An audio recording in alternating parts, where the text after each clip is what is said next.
पाकिस्तान बिल्कुल बर्बादी की कगार पर है। वो दिवालिया हो चुका देश है। होना तो ये चाहिए कि उसको दिखाई दे कि वो ये सब खर्चे बर्दाश्त कर ही नहीं सकता है। भारत पाकिस्तान से उलझ रहा होगा, उधर हमारी उत्तरी सीमा पर चीन मुस्कुरा रहा होगा। तो मुंहतोड़ जवाब देना दुश्मन को जरूरी होता है, पर हमें यह भी पता होता है कि अब इसके आगे अगर हम उलझ रहे हैं तो हम अपना लाभ नहीं कर रहे हैं, बल्कि हम दुश्मन के इरादों को ही पूरा कर रहे हैं। पीस का रास्ता तो यही है कि आप अननेसेसरी एस्केलेशन ना होने दें। अननेसेसरी तो हमको शांति से एक राष्ट्र की तरह ये थोड़ा गौर करना होगा, बैठकर सोचना होगा कि हमारे राष्ट्रीय और सामरिक उद्देश्यों की पूर्ति किस बिंदु पर जाकर हो गई है। सर, पहलगाम हमले के बाद जवाबी कार्रवाई करते हुए भारत ने ऑपरेशन सिंदूर लॉन्च किया। इसके बाद जो है भारत और पाकिस्तान युद्ध की कगार पे आ चुका है। पाकिस्तान एस्केलेट कर रहा है चीजें। इसको आप आध्यात्मिक दृष्टिकोण से किस तरह से देखते हैं? देखिए, सबसे पहले तो ये कि जब सामने वाला समझे बूझे नहीं और हर तरीके से हिंसा अन्याय करने पर उतारू हो तो युद्ध वर्जित तो नहीं होता है। और सीधा सीधा उदाहरण इसमें गीता ही है। दुर्योधन को समझाने गए थे कृष्ण, अपनी ओर से जो कर सकते थे शांति के लिए, संधि के लिए किया था, पर मान ही नहीं रहा। तो ऐसा नहीं है कि युद्ध और संसारी सारा कारोबार एक तरफ होता है और अध्यात्म दूसरी तरफ होता है जो सिर्फ शांति की बात करता है। नहीं, ऐसा नहीं है। इसी दुनिया में जीना है, इसी जमीन पर रहना है, और इस जमीन पर ऐसे मौके आ जाते हैं जब सामने वाला दुश्मन ही बन बैठा हो तो उसको जवाब देना जरूरी हो जाता है। तो युद्ध के पीछे एक तर्क, एक अर्थ, एक लॉजिक होता है, हम उससे इनकार नहीं कर सकते। लेकिन ये भी देखना पड़ेगा कि जो युद्ध है, हमने जैसे गीता की बात करी, तो महाभारत का युद्ध धर्म युद्ध है। अहम युद्ध नहीं बन जाना चाहिए वो। हमें पता होना चाहिए कि हमें कितनी दूर तक उस युद्ध को ले जाना है, कहाँ तक जाना है, ये जानना जरूरी होता है। डर नहीं लगना चाहिए। अगर जीवन के संघर्ष पुकार रहे हैं या युद्ध भूमि पर युद्ध पुकार रहा है तो डर नहीं लगना चाहिए। तो कहाँ तक जाना है ये पता होना चाहिए। हाँ, हम जा सकते हैं, हम युद्ध कर सकते हैं, लेकिन फिर ये भी पता होना चाहिए कि कहाँ पर रुक जाना है। धर्म, सच्चाई, जीवन के ऊंचे आदर्श, इनकी खातिर अगर कभी लड़ाई करनी पड़े, संघर्ष करना पड़े, कोई आ गया हो उसे मुंहतोड़ जवाब देना पड़े, तो ठीक है, इनकी खातिर ठीक है। पर अहम की खातिर या भावनात्मक प्रतिक्रिया हो रही है, उसकी खातिर लड़ते जाना वो ठीक नहीं है। और इसमें जो एक और मुद्दा है वो हमें समझना पड़ेगा थोड़ा। भारत और पाकिस्तान में अंतर है। देखिए, वहाँ डेमोक्रेसी बहुत समय तक रही भी नहीं है आज़ादी के बाद से, और जब रही भी है तो पीछे पीछे वो कठपुतली जो डेमोक्रेसी सरकार रही है उसको मिलिट्री ने ही चलाया है। आज भी आप एक तरह से कह सकते हो मिलिट्री शासन ही चल रहा है। तो उनको तो कुछ भी करके बस अपनी अपनी पकड़ सत्ता पर मजबूत रखनी है। वो अकाउंटेबल तो है नहीं लोगों के लिए, और उनके पास ऐसा जो मिलिट्री रूलर्स हैं उनके पास, उन मिलिट्री रूलर्स के पास ऐसा कोई विजन भी नहीं है आगे के लिए कि उन्हें पाकिस्तान को बहुत खुशहाल, प्रोग्रेसिव, डेवलप्ड देश बनाना है। उनको तो बस किसी तरह से अपना काम चलाना है और उन्हें सत्ता का सुख भोगना है और मौज करनी है। अब ये आंकड़े हैं, कुछ बहुत साधारण आंकड़े हैं। एक फाइटर जेट 2,500 करोड़ का आता है।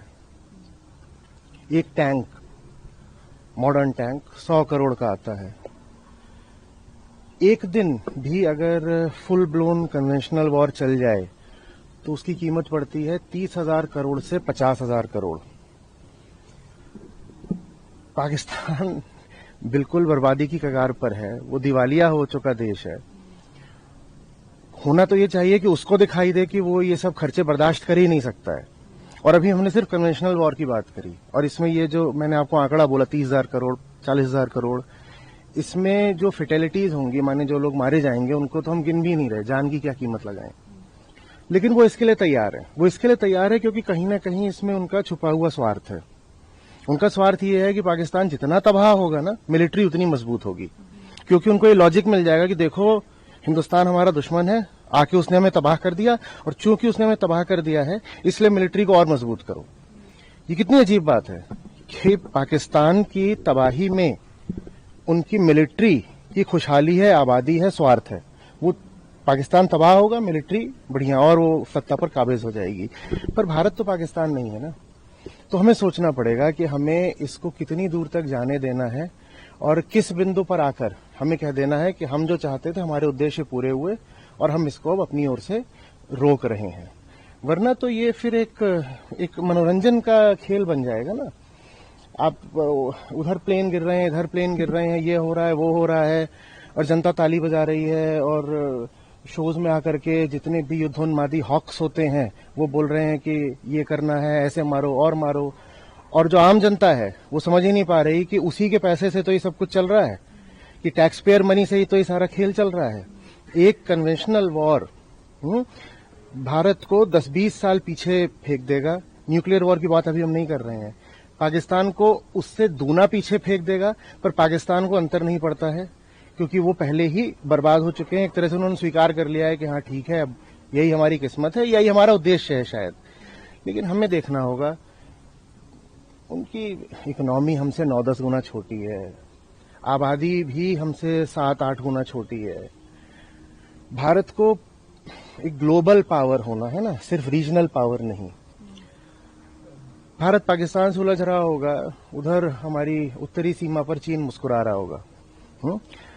तो मुंहतोड़ जवाब देना दुश्मन को जरूरी होता है, पर हमें यह भी पता होता है कि अब इसके आगे अगर हम उलझ रहे हैं तो हम अपना लाभ नहीं कर रहे हैं, बल्कि हम दुश्मन के इरादों को ही पूरा कर रहे हैं। ये बातें हमें पता होनी चाहिए।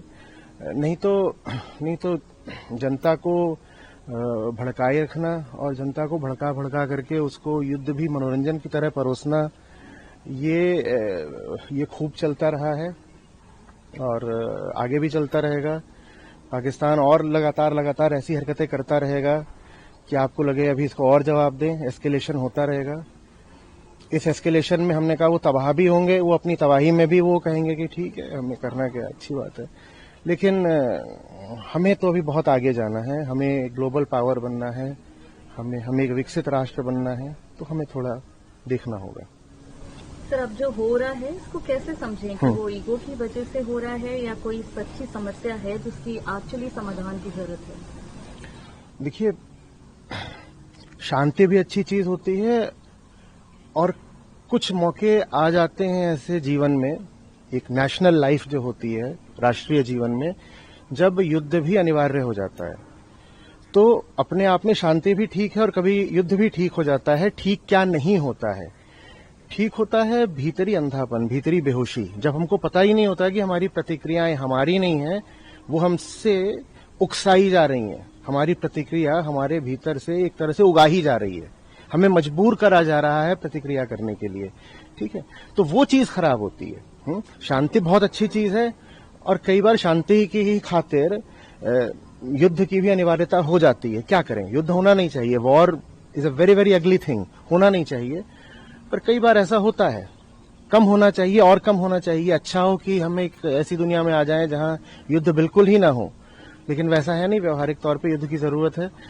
ये जो इमोशनल रिएक्टिविटी होती है ना, जिसमें कई बार ये भी आ जाता है कि पूरे तरीके से हमको चढ़ जाना है, पूरे तरीके से बर्बाद कर देना है, वो चीज खुद को ही भारी पड़ती है।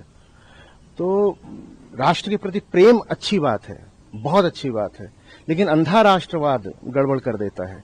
तो उसके प्रति हमें सतर्क रहना होगा, क्योंकि पाकिस्तान तो भड़काएगा, उकसाएगा, हमें समझना होगा। क्योंकि जब हम पाकिस्तान कह रहे हैं ना, तो उसका मतलब है वहां की मिलिट्री। अरे भाई, उनके क्या स्टेक्स है? उनके स्टेक्स ही यही है कि जितनी लड़ाई हो उतना मिलिट्री का बजट बढ़ेगा, सिविलियंस बर्बाद होते रहे, स्कूल तबाह होते रहे, उनका देश और पीछे जाता रहे, उन्हें कोई फर्क नहीं पड़ता। पर भारत पाकिस्तान नहीं, हम एक जनतंत्र हैं। जनतंत्र का मतलब है कि हमें जनता के हित का ख्याल करना है। सिर्फ हमें ये नहीं देखना कि हम बिल्कुल क्षणिक आवेश में आकर, क्रोध में आकर के कूद पड़े, या कि टीवी की स्क्रीन पे हमको दिखाई पड़ रहे हैं कि एक के बाद एक ऐसे रॉकेट गिर रहे हैं या टैंक गरज रहे हैं, तो उससे हमें एक तरह का मनोरंजन मिल गया। हमें ये नहीं करना है। हमें समझना होगा कि जब आपके सामने एक ऐसा दुश्मन आ जाए जो अपना दिमाग खो चुका है, वो बिल्कुल पशु जैसा हो चुका है, तो उसको भगाना भी जरूरी है, हो सकता है उसको मारना भी जरूरी हो, मार पीट के भगा देना, पर उसी से गुत्थम गुत्था हो जाना ये ऐसा ही है कि जैसे आपने उसके उद्देश्य की ही पूर्ति कर दी। ठीक है, तो हमें ये पता होना चाहिए कि when to start and also when to stop, ये दोनों बातें हमें होश में, अपनी चेतना में हमें तय करके रखनी होंगी। क्या लगता है कि पीस का रास्ता क्या हो सकता है और कैसे हम वो अचीव कर सकते हैं? देखिए, पीस का रास्ता तो यही है कि आप अननेसेसरी एस्केलेशन ना होने दें, अननेसेसरी। तो हमको शांति से एक राष्ट्र की तरह ये थोड़ा गौर करना होगा, बैठकर सोचना होगा कि हमारे राष्ट्रीय और सामरिक उद्देश्यों की पूर्ति किस बिंदु पर जाकर हो गई है, और अंतर्राष्ट्रीय समुदाय को भी इसमें साथ लेना होगा। अर्थव्यवस्था पर पाकिस्तान की जो चोट पड़ रही है, इसको सामने लाना होगा जितने भी तरीकों से है। और आप अगर पूछ रहे हो, अब इस समय मैं बोलूंगा तो विचित्र सा लगेगा, लेकिन देखिए आखिरी शांति तो मिलनी अध्यात्म से ही है। ये भी जो अभी युद्ध हो रहा है, हम कह सकते हैं कि इसकी शुरुआत पहलगाम से हुई है, लेकिन आप सच पूछो तो इसकी शुरुआत धर्म के विकार से हुई है, द डिस्टॉर्शन ऑफ रिलीजन। तो आखिरी शांति तो तभी मिलेगी जब इस युद्ध के पीछे जो रिलीजियस प्रिंसिपल्स थे, डिस्टॉर्टेड, विकृत सोच समझ सिद्धांत धर्म को लेकर के, जिसमें टू नेशन थ्योरी भी आती है, जब तक हम उन चीजों को ठुकरा नहीं देते, जब तक हम धर्म, वास्तविक धर्म क्या है, इसको समझ नहीं लेते, तब तक आखिरी शांति तो नहीं आने वाली है। बहुत खेद की बात है, लाशें गिरती रहेंगी, बम बरसते रहेंगे, और ये कोई आखिरी लड़ाई नहीं होने वाली है जब तक विशेषकर पाकिस्तान में इस्लाम का वही अर्थ चलता रहेगा जो उन्होंने पकड़ रखा है। सब धर्म के नाम पर ही हो रहा है, चाहे वेस्ट एशिया हो, चाहे भारत पाकिस्तान हो। आप कह लो भले कि कश्मीर इशू, लेकिन ले दे करके असली बात यह है कि सारी जियो पॉलिटिक्स के नीचे जो मूल बात है वो तो यही है कि Hindus and Muslims are two different nations, जो जिन्ना बोल गए थे, and they just can not live together.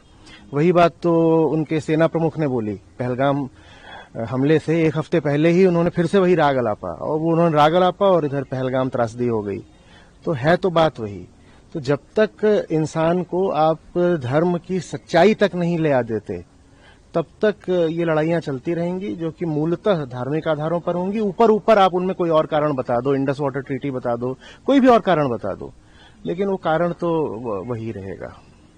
आप अगर रूस यूक्रेन की भी लड़ाई देखोगे ना, तो आप कहोगे अच्छा वहां पे कौन सी धर्म के लिए लड़ाई हो रही है, पर बात वहां भी है ये, क्योंकि धर्म का मतलब बस ऑर्गेनाइज्ड रिलीजन नहीं होता है।